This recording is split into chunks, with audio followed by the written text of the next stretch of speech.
ઉત્તર ગુજરાતનો બનાસકાંઠો જિલ્લો એક એવો વિસ્તાર કે જ્યાં વર્ષોથી ભૂગર્ભ જળના સતત ઊંડા ઉતરી રહ્યા છે।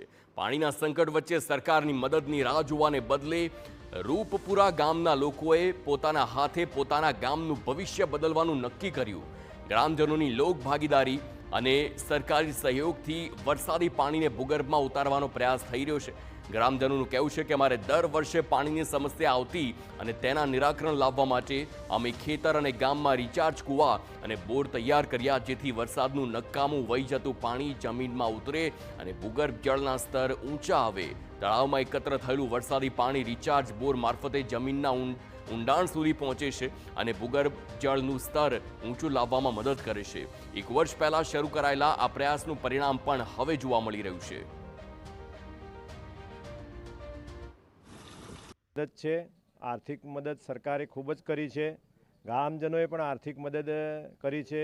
લોકો પોતાની શ્રમ પણ કાર્ય પણ અંદર જોડ્યું છે। યુવાનો પણ એટલા ઉત્સાહિત છે કે પોતાનું શ્રમ કાર્ય અંદર કરતા હતા અને ગ્રામજનોએ પણ પોતાનું આ કામમાં મદદ કરી છે। એટલે અમે તળાવની અંદર 2 રિચાર્જ બોર બનાવ્યા છે, કૂવો બનાવ્યો છે અને એના થકી અમારું તળ ઊંચું આવશે એવી અમને આશા છે। 80 ફૂટનો અમે કૂવો કર્યો છે મોટો।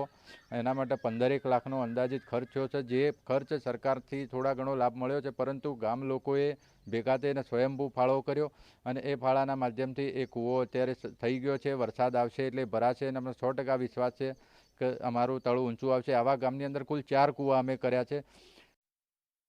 ગામના જળ સંચયના પ્રયાસને હવે સરકારી જળ સંચય અભિયાન સાથે પણ વેગ મળી રહ્યો છે।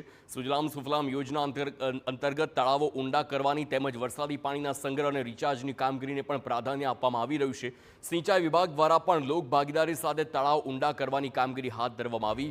જળ સંચયના કામને બિરદાવતા ધારાસભ્યએ પોતાની ગ્રાન્ટમાં 50 લાખ રૂપિયાની રકમ જળ સંચયના કામ માટે ફાળવી છે। અમારું ધારાસભ્ય તરીકેની જે ગ્રાન્ટ આવે એની અંદરથી પણ દર વર્ષે 50 લાખ રૂપિયા જેવી રકમ આ કેચ ધ રેન પ્રોજેક્ટની અંદર અને પાણીના સંગ્રહ માટે, પાણીની બચત માટેની આખી એક યોજના। તમને સીધો દાખલો આપું કે અમારું રૂપપુરા ગામની અંદર ગામનું તળાવ છે। ગામના તળાવની અંદર રિચાર્જ બોર દ્વારા એ પાણી તળની અંદર ઉતરે છે। બનાસકાંઠા જિલ્લામાં સુજલામ સુફલામ યોજના અંતર્ગત અંદાજિત 90થી 95 જેવા તળાવો ઊંડા કરવામાં આવ્યા છે। તેમાં લોક ભાગીદારીથી લોકોનો પણ સહકાર મળેલો છે। વિવિધ સંસ્થાઓએ પણ તેમાં પોતાનું યોગદાન આપેલું છે અને જે મેક્સિમમ કહી શકીએ આપણે તે કામગીરી અત્યારે બનાસકાંઠા જિલ્લામાં થયેલી છે।